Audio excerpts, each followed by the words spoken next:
Bom dia, mais uma vez, você que nos acompanha pela internet, pelo YouTube. Vamos ter a nossa última aula de bibliologia. Eu espero que todos nós possamos aproveitar, vamos falar sobre interpretação bíblica. É lógico que eu não tenho tempo suficiente para ministrar um curso de interpretação bíblica. No seminário a gente estuda durante 6 meses esse tema, e a ideia aqui é só um panorama para nós aprendermos a como ler a Bíblia. Eu vou dar algumas dicas, tá certo? Vamos orar? Querido Deus, amado Pai, obrigado pela Tua palavra que foi ministrada ainda há pouco no culto. E agora, nesse instante, espero que o Senhor ilumine nossas mentes para entendermos esse estudo, Pai. Em nome de Jesus, amém. Muito bem. O que vem na tua mente quando a palavra é interpretação bíblica? Eu não vou usar o termo doutrinário, que é hermenêutica.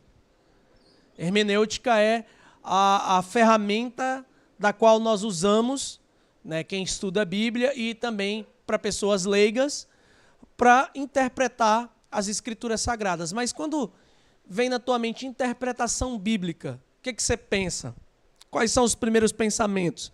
Há pessoas que pensam que podem interpretar a Bíblia segundo aquilo que acham. Eu acho isso. Eu acho que a Bíblia é antiga e isso aqui não se aplica mais. E tem um número grande de pessoas que pensam assim. Porém, isso não é uma forma correta de falarmos sobre interpretação bíblica. Interpretação bíblica. Quando lidamos com as Escrituras, interpretar apropriadamente um texto significa comunicar de modo fiel o significado do texto do autor humano inspirado, embora não negligenciando a intenção divina. Isso aqui é interessante, porque nós temos um texto traduzido no nosso idioma e que nós devemos interpretar esse texto com fidelidade, com o que está escrito, sem esquecer que o texto foi escrito inspirado por Deus com o propósito de nos ensinar alguma coisa. Então, para fazer uma boa interpretação, nós devemos levar em consideração que existe um texto na nossa língua, e o texto, o original, foi escrito em hebraico, aramaico, uma parte, e outra parte grego, em épocas diferentes, mas que quem estava lendo ou ouvindo a leitura conseguia entender o que estava sendo dito, porque era numa língua humana. Deus se comunicou com os homens em uma língua humana. Essa ideia de Deus se comunicar com a língua incompreensível, isso não está certo. Deus se comunica em uma língua compreensível. A língua, na época do início do Antigo Testamento, era o hebraico, porque era uma língua onde Deus queria se relacionar com aquele povo de fala hebraica. Depois veio o grego, no Novo Testamento. O grego era como se fosse o inglês de hoje. Então, a maioria das pessoas falavam grego. Jesus tinha um pouco de conhecimento de grego, apesar de falar aramaico. Então, as pessoas estavam bem familiarizadas com o grego. Então, quando tinha um texto escrito em grego, eles tinham que interpretar o que o texto estava dizendo, o que o autor queria dizer, e, ao mesmo tempo, saber que esse autor estava sendo inspirado por Deus. Nós não mudamos esse conceito. A Bíblia ela é traduzida para o nosso idioma e tem traduções muito boas, porém, existem traduções com erros ortográficos, existem traduções que usam palavras que não alcançam a força do texto original. Isso porque uma língua oriental sendo traduzida por uma língua ocidental, acaba se perdendo muita coisa. A língua oriental é muito forte. Todas as línguas orientais têm uma força muito grande. A gramática talvez não seja tão rica como a gramática portuguesa. A gramática portuguesa, a língua portuguesa é muito difícil quando você vai estudar ela, a gramática é muito rica. Porém, o falado não é tão rico como se compararmos com outras línguas, as línguas orientais. Eu falo uma língua oriental e eu sei o que eu estou falando. Quando eu tento traduzir uma palavra em japonês para o português que eu não consigo alcançar a força, eu tenho que diminuir. Eu tenho que diminuir para tentar traduzir a ideia, porque eu não consigo traduzir o literal. Isso acontece. Vamos continuar. Essa frase não é a frase minha, é desse autor. Vamos ver a base sobre interpretação bíblica na própria Bíblia. 2 Timóteo, capítulo 2, versículo 15, diz assim, Paulo a Timóteo, tá? Procure apresentar-se a Deus aprovado, como obreiro que não tem o que se envergonhar, que maneja corretamente a palavra da verdade. O manejo é a interpretação. É o trabalho de interpretação. Esse é um trabalho, em parte humano, porque a gente precisa da leitura. E, em segundo, necessita do espiritual. Olha o que o autor de Salmos diz, desse salmo. O autor desse salmo, especificamente, diz. Salmo 119, versículo 18. Abre os meus olhos, para que eu veja as maravilhas da tua lei. Ao passo que você lê, e você precisa identificar, decodificar o que está escrito em português, você também precisa da orientação do Espírito de Deus. O Espírito Santo. É Deus que orienta na direção de recebermos o significado que Ele quer que nós entendamos. Eu espero que isso tenha ficado bem claro, justamente porque essa é a natureza da palavra de Deus. Ela foi escrita por homens, inspirada por Deus. Então, quando nós vamos ler as Escrituras Sagradas, nós temos que ter alguns princípios. Né? É muito comum as pessoas dizerem, eu estou lendo a Bíblia. Elas abrem a Bíblia aleatoriamente e escolhem um texto aleatório para ler, como se Deus fosse falar daquela forma com ela. Isso é muito perigoso, em vários sentidos. Vários sentidos é muito perigoso. Mas o maior perigo é você esvaziar o significado que a palavra de Deus deve ter para nós, que é um relacionamento constante com Deus através da sua palavra. Então eu preciso entender, não em textos aleatórios, mas entender o todo das Escrituras Sagradas. Eu digo que eu não tenho uma estatística certa, mas poucas pessoas leem as Escrituras corretamente. É muito difícil se a gente começar assim, a levantar questões sobre leitura bíblica, porque parece muito ofensivo. Na verdade, não poderia ser ofensivo isso. Nós deveríamos estar felizes por estar sendo chamado a atenção a fazer o que é bom para as nossas vidas. A leitura bíblica é boa para as nossas vidas. Nós não podemos deixar de ler as Escrituras Sagradas. Nós aprendemos hoje que esse hábito nos ajuda a vencer as tentações, ter um relacionamento, decorar versículos, ter esse relacionamento constante com a palavra de Deus, mas a oração é muito útil para as nossas vidas. Se não fosse útil, Deus não tinha deixado. Princípio elementar. Se não fosse útil, Deus não teria deixado para nós. Então, nós precisamos do auxílio de Deus para interpretar. Algumas dicas que eu chamei aqui de princípios para interpretação. E o primeiro deles é sempre orar antes da leitura bíblica. Sempre orar. Qual é a oração? A mesma oração do salmista. Abre meus olhos. Você pode orar dizendo, me dá o entendimento, a capacidade de chegar ao significado daquilo que eu estou lendo, que eu possa interpretar o que eu estou lendo. Não dá para começar a leitura bíblica sem oração. Porque você depende disso. Você não depende só de entender o português. Você precisa da orientação do Espírito Santo de Deus. Então, sempre orar antes da leitura. Diria que é muito melhor ler pela manhã do que ler à noite. Eu sei que é mais complicado, mas é muito melhor.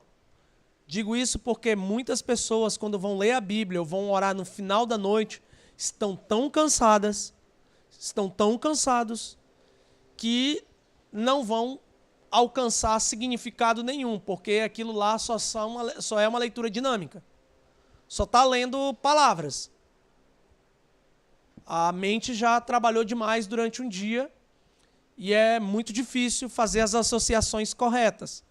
Porém, eu não estou santificando um horário. Eu não estou dizendo que um horário é melhor que o outro. A minha indicação, o que eu sugiro, é que faça a leitura pela manhã. Organize o tempo e um horário para ler pela manhã. Tem gente que discorda. Tem gente que acha melhor à noite. Porém, independente disso, que você esteja bem na hora que você vai ler.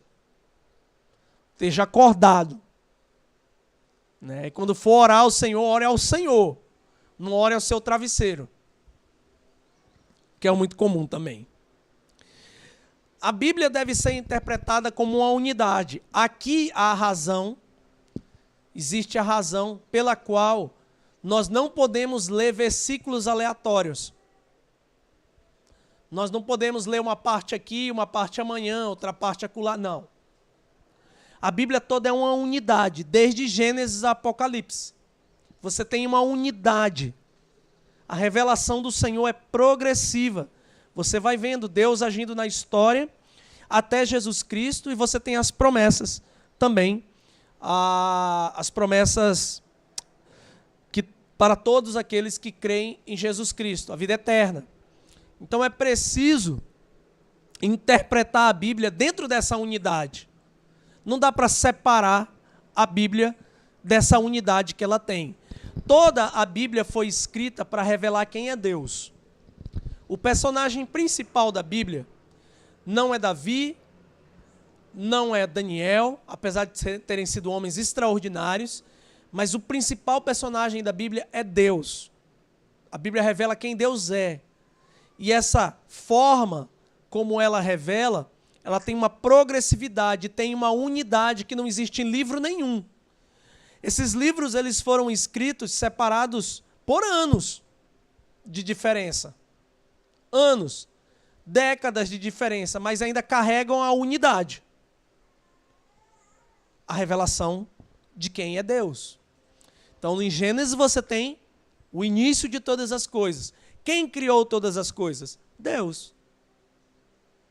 Você tem toda a história humana, a formação do Estado de Israel, a formação de um reino, uma promessa de um filho de um rei que teria um reino eterno, apontando para Jesus Cristo, 800, 600, 700 anos antes de Jesus Cristo nascer.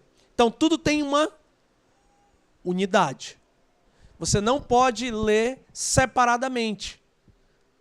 Tem sempre a ideia na mente. A Bíblia está falando sobre Deus, para que você não caia em erros, como eu já vi de pessoas ensinarem sobre os personagens bíblicos e não sobre Deus. Davi e Golias, exemplo. Davi venceu o gigante porque usou uma boa estratégia. Ele tinha as pedrinhas e aquela funda, a baladeira. E por isso ele venceu o gigante. Ele usou uma boa estratégia. Ele era pequenininho, mas era muito corajoso. E os pontos são esses de ensinamento.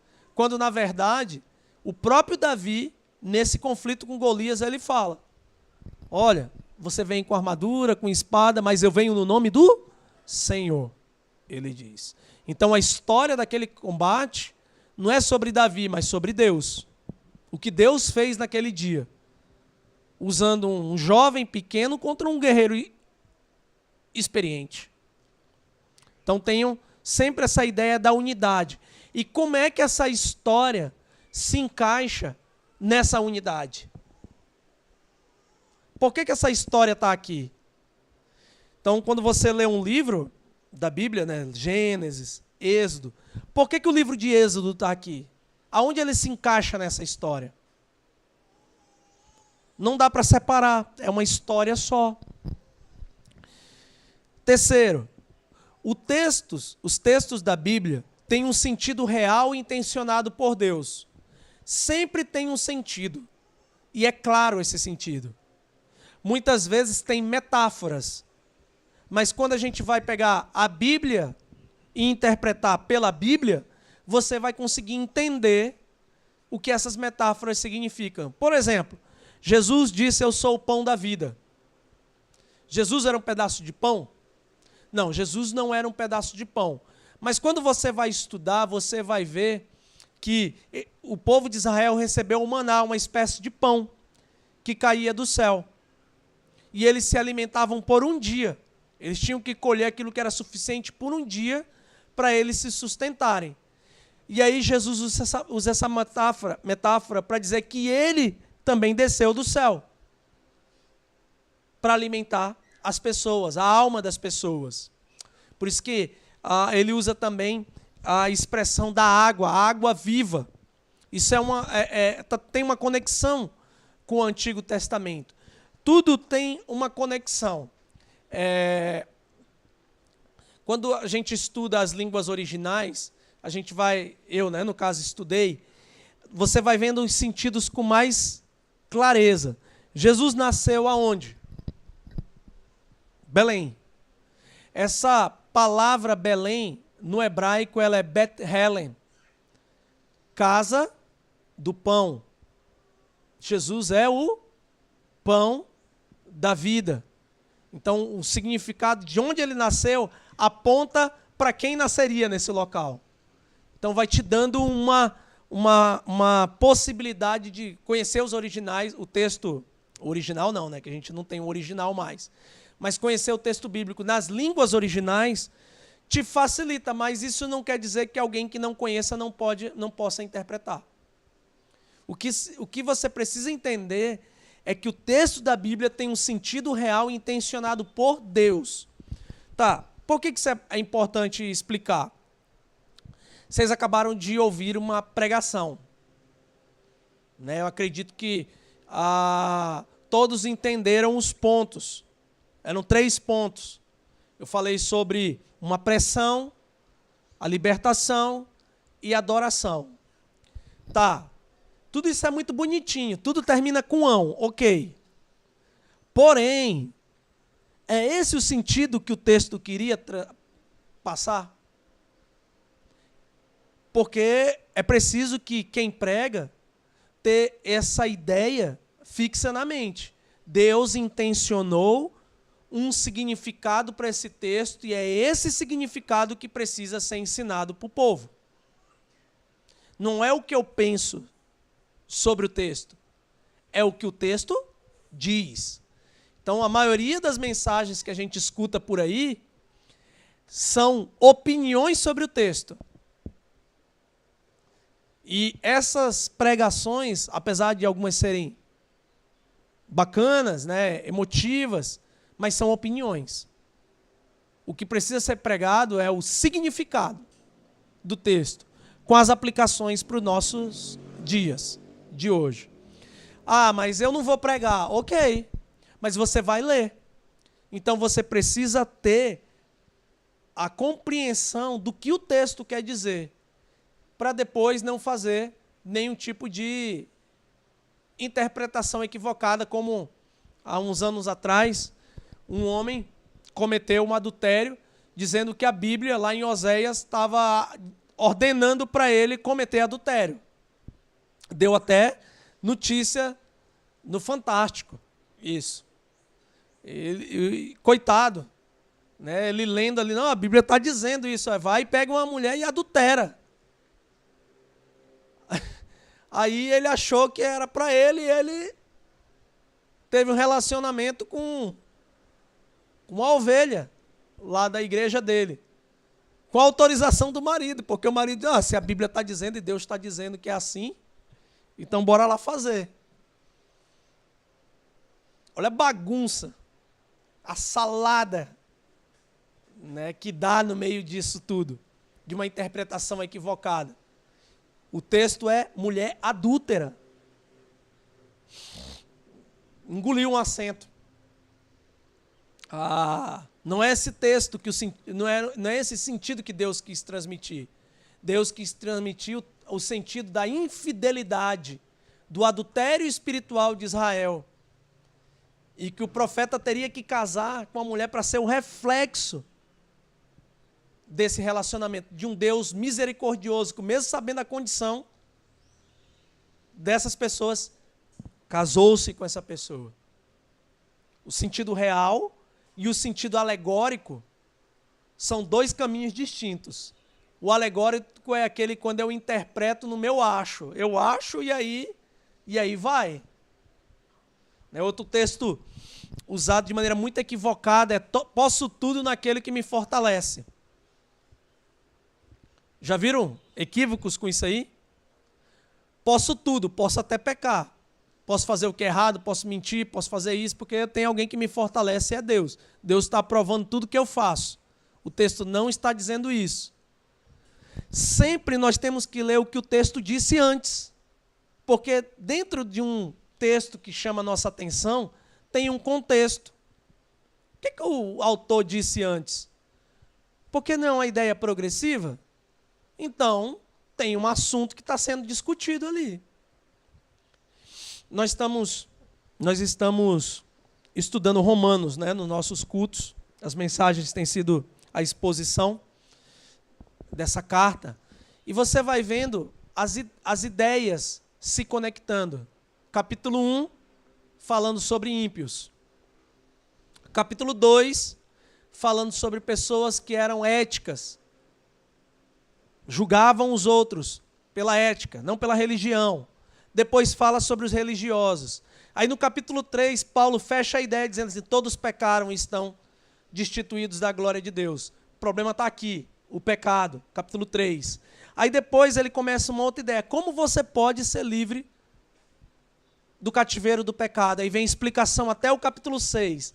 E agora a gente está no capítulo 7, o processo da santificação e a guerra. Então você tem uma ideia, começa um assunto, termina outro. Começa um assunto, termina um outro. Eles não estão embaralhados. Nós não podemos ler a Bíblia de maneira embaralhada. Tem um começo e tem um fim de um assunto. Então os textos da Bíblia têm um sentido real, intencionado por Deus. Às vezes um capítulo que a gente lê não tem tudo, tem toda a informação para a gente interpretar. A gente precisa da leitura do capítulo anterior e tem que ler o capítulo posterior para tentar entender com clareza. Uma outra dica. Não existem vários significados para o mesmo texto. Quando alguém disser para você, eu encontrei um significado.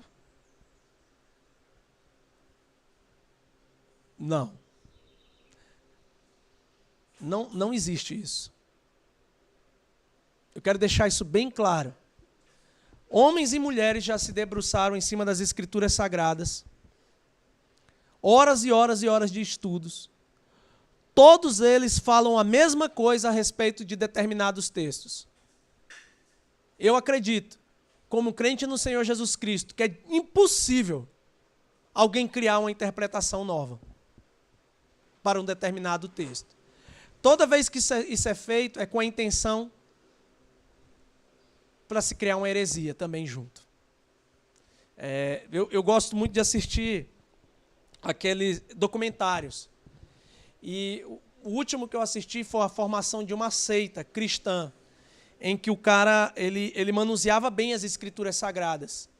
Ele tinha uma boa interpretação e ele criou uma ideia que ele precisava criar uma comunidade religiosa. E aí, quando ele começa com essa ideia, uma comunidade que eu digo uma vila, tá? Uma cidade, que fosse só cristãos, fechada, e que eles iam produzir tudo, comprar tudo, enfim. Quando começaram essas ideias, começou a distorção. Ele começou a distorcer.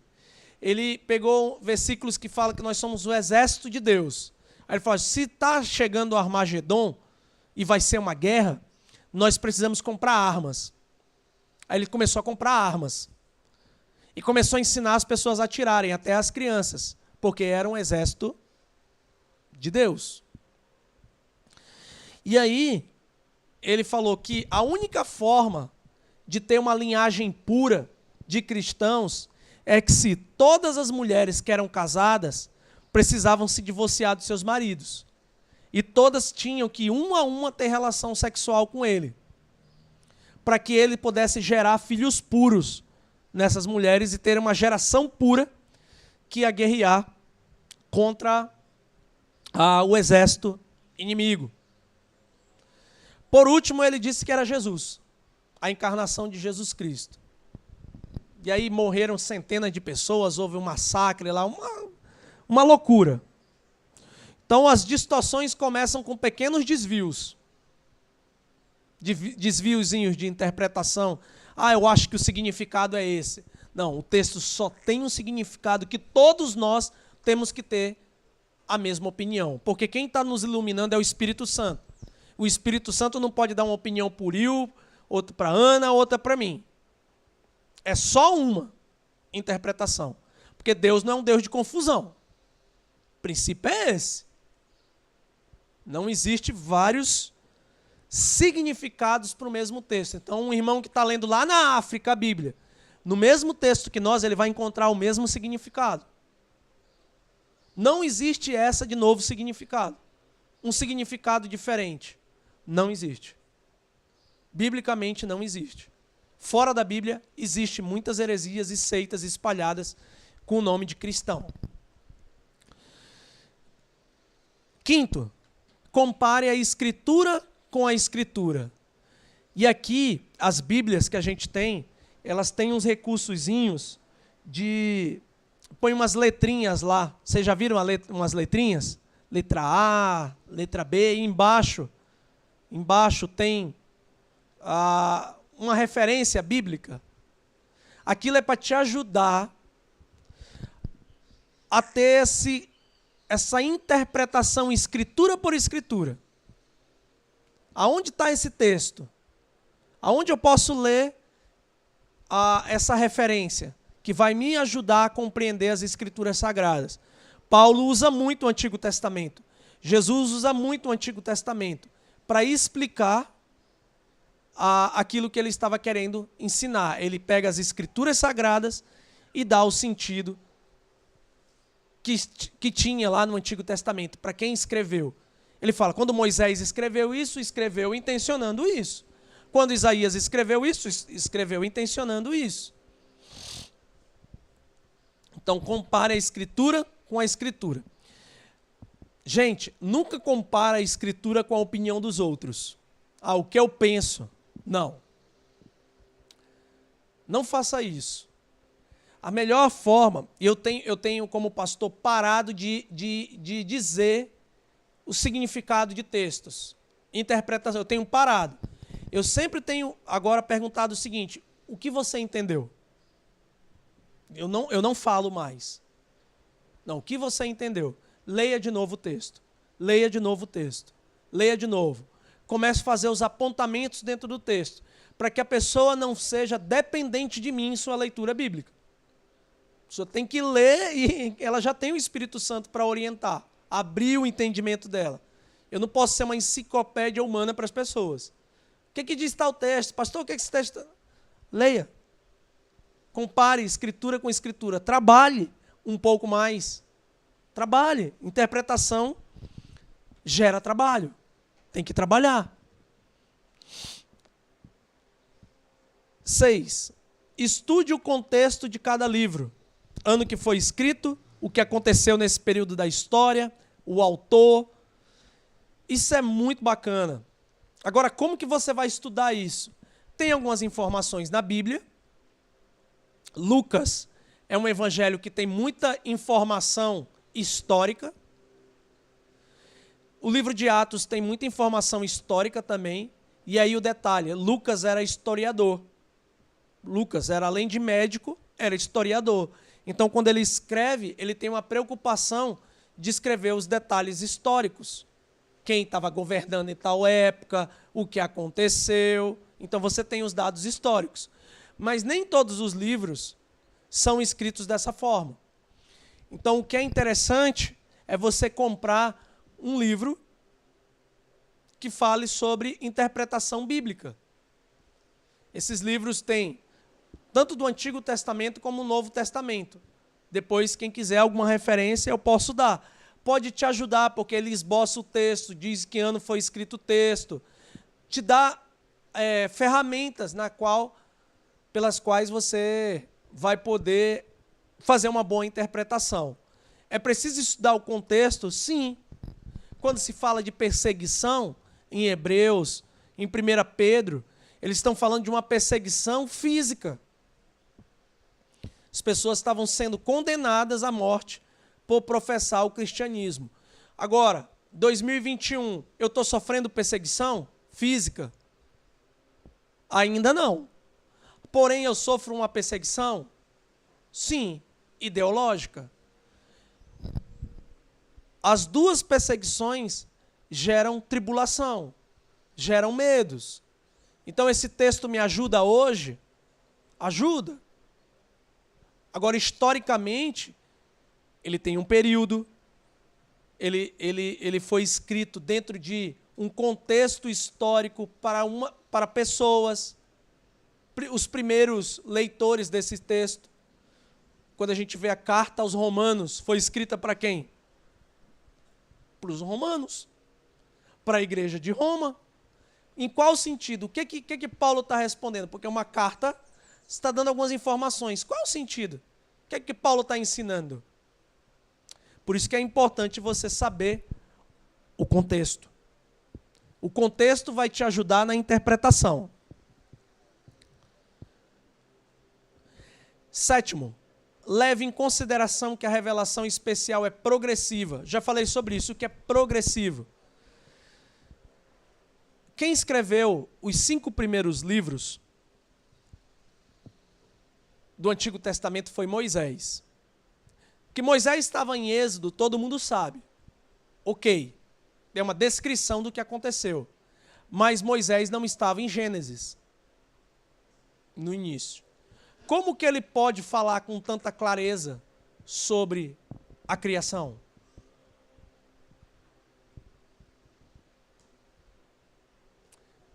Primeiro, inspiração bíblica. Fato. Mas não é só isso. A cultura dos hebreus é uma cultura oral.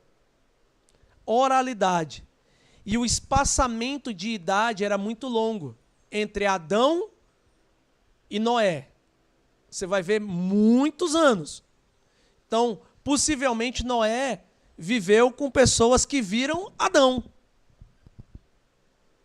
Isso foi transmitido de maneira oral, de pessoas que viram o que aconteceu durante a peregrinação de Abraão, enfim. Essas histórias eram contadas de maneira havia uma tradição oral. O povo hebreu é um povo de tradição oral. Então ele escreve, inspirado por Deus, por aquilo que ele recebeu nessa tradição oral. A nossa cultura é uma cultura gráfica, de escrever. Tanto é que a gente precisa de papel para dizer o que a gente está falando com a boca. O nome disso é contrato. Lá não. Na época, por exemplo, de Davi, não era um contrato, era uma atitude. Na época dali de Ruth, livro de Ruth, tem todo um cenário montado que a Ruth vai casar com Boaz, mas antes ele precisa conversar com um resgatador.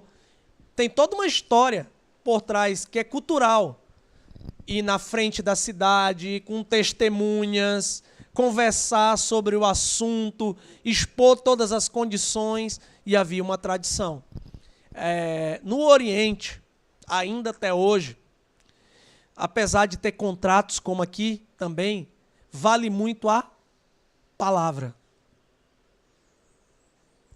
No Oriente, ainda até hoje, a palavra tem muita importância. Aquilo que você diz, quem escuta supõe que seja verdade. Na nossa cultura, aquilo que é dito pressupõe-se que é mentira. Por isso é preciso provar.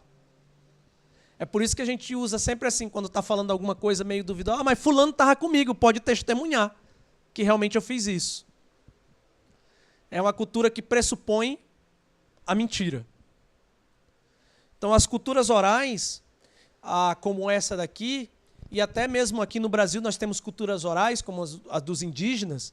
Então, tradição oral é transmitida de pai para filho. Daí, nós temos, depois de Gênesis, o que aconteceu em Êxodo, toda a entrega da lei. Progressivamente, cada um que viveu naquelas épocas tinha um pedaço das Escrituras. Não tinha um todo. O todo, quem tem? Nós. Nós temos toda a revelação progressiva, está nas nossas mãos. Tudo que Deus queria revelar sobre ele já foi revelado. Então, é estranho quando alguém fala, eu vou revelar algo novo sobre Deus. É estranho. É estranho, sabe por quê? Porque tudo que foi revelado sobre Deus já foi fechado aqui. E essas coisas são tão estranhas que às vezes elas se contradizem com as Escrituras. Sabia disso? Porque nesse caso que eu citei para vocês, dessa seita, o cara dizia que falava com Deus. E Deus mandava ele falar aquilo para o povo. A única forma de Deus falar com o povo, hoje, é quando nós abrimos as Escrituras Sagradas, interpretamos e explicamos para o povo. É assim que funciona. Eu estou dizendo que Deus não vai usar pessoas? Vai, mas nem sempre. Eu estou dizendo que Deus não vai dar sonhos? Vai, mas nem sempre. O que eu estou dizendo é que sempre Deus irá falar sobre ele nas Escrituras Sagradas. Então, tudo que você precisa saber sobre Deus está nas Escrituras Sagradas. E é interessante que todas essas revelações são individuais, sobre indivíduos, não sobre Deus. Você vai casar, você vai ter um negócio, você vai fazer... É tudo sobre pessoas e não sobre Deus. Mas espera aí, o culto não é sobre Deus? Não é sobre Deus que a gente tem que aprender as coisas? Tem alguma coisa errada? Nós não precisamos saber o futuro para saber que Deus está lá, nesse futuro conosco. Não precisamos. Mas eu quero saber com quem eu vou casar, com o que vai acontecer, se esse sofrimento vai passar. Não preciso saber. E eu vou te dar mais uma dica sobre isso, tá? Não queira saber. Não vá atrás disso. Isso é pedra de tropeço. Eu fico imaginando José, o 11º filho de Jacó. Teve um sonho, que ele ia governar sobre os seus irmãos. Depois teve um outro sonho, que ia governar sobre os seus irmãos e sobre os seus pais. Tinha 17 anos. De fato, isso aconteceu quando ele foi primeiro-ministro do Egito? Aconteceu. Agora, o como que é o problema, né? Foi jogado no buraco, foi acusado de estupro, ficou na cadeia, serviu como escravo um tempão em Potifar, na casa de Potifar, ajudou 2 caras, 2 ingratos, um morreu, o outro saiu de boa. Então não queira saber como Deus irá trabalhar na sua vida, porque talvez você não vá querer que Ele trabalhe, não. Porque a melhor ferramenta de Deus trabalhar com os nossos corações é o sofrimento. Se tem uma coisa que ele é misericordioso é com o nosso sofrimento. É isso mesmo. Ele usou o sofrimento do filho dele na cruz para mostrar que o nosso pecado é pesado. Pesado.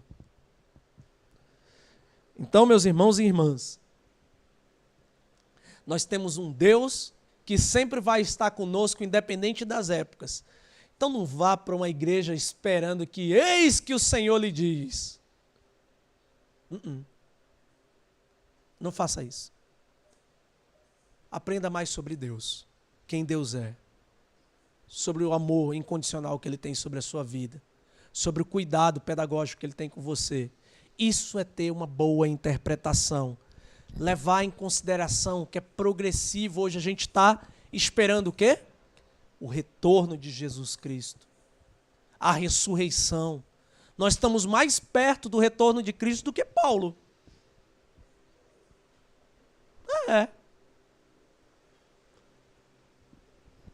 Mas a mesma fé que Paulo tinha, nós temos. A mesma fé nessa revelação progressiva em que Deus vai se mostrando para a humanidade até que Ele diz, olha, aqui vai acabar tudo. E simplesmente nós cremos porque sabemos que Deus não mente. Por último,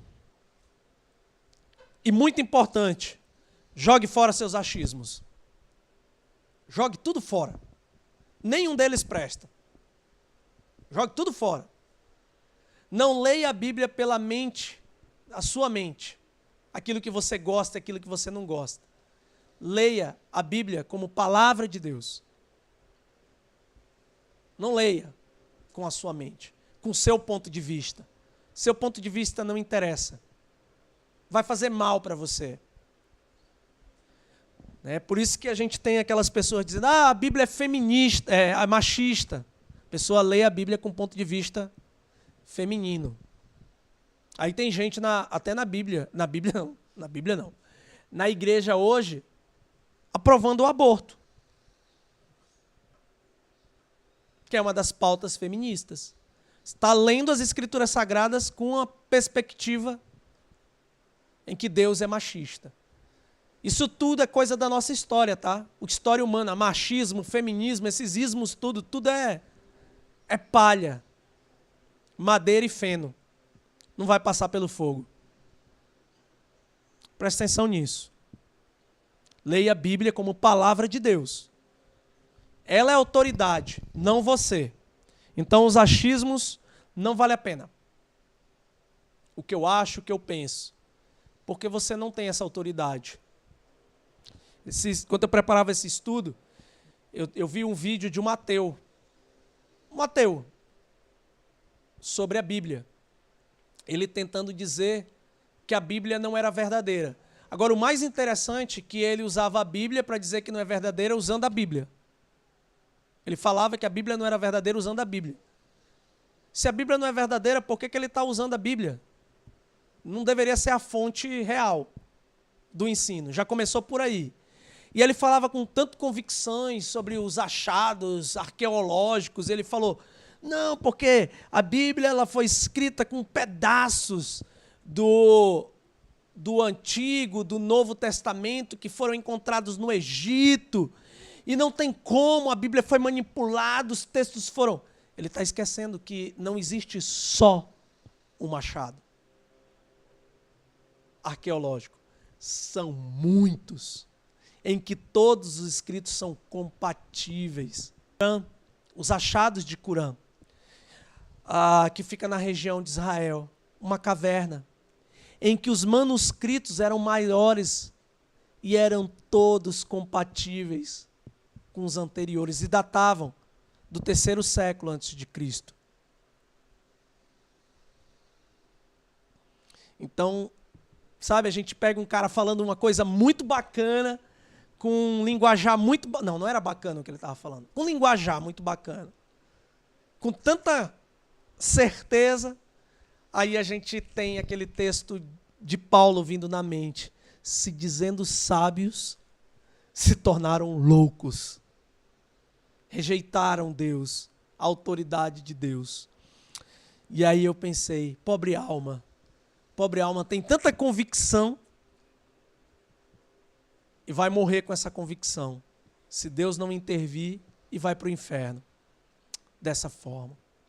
Que triste. Né? Então, por que que ele tem essa interpretação? Ele lê a Bíblia segundo os achismos dele, de um ponto de vista ateísta. Ele é ateu.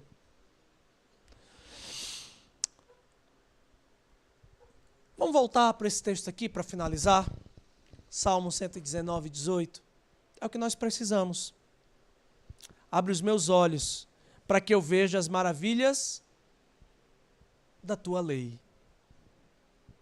Nós precisamos ser direcionados por Deus na leitura bíblica. E eu acho que o que é mais importante nesse tema, mais importante, tá? É a gente não deixar de ler. Não deixa de ler.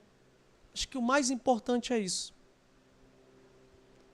Porque eu só interpreto aquilo que eu leio. Então, leia a Bíblia na dependência de Deus. Isso aqui fecha o nosso estudo. Eu espero que te ajude a trazer à lembrança tudo que a gente vem falando aqui, tá bom? Vou orar e me despedir do pessoal do YouTube. E depois a gente tem um bate-papo aqui. Querido Deus, obrigado por esse momento, pela oportunidade que nós tivemos de falar um pouquinho só sobre interpretação bíblica. Esse assunto é longo, requer mais tempo, mas a ideia é essa mesmo, só ter um panorama, trazendo algumas dicas para ajudar meus irmãos nesse dia de hoje. Peço que o Senhor abra os nossos olhos quando nós estivermos lendo as Escrituras Sagradas, que possamos encontrar o significado real que o Senhor quer transmitir para nós. Por favor, Pai, em nome de Jesus, amém. Tchau, tchau. A gente se encontra na semana que vem.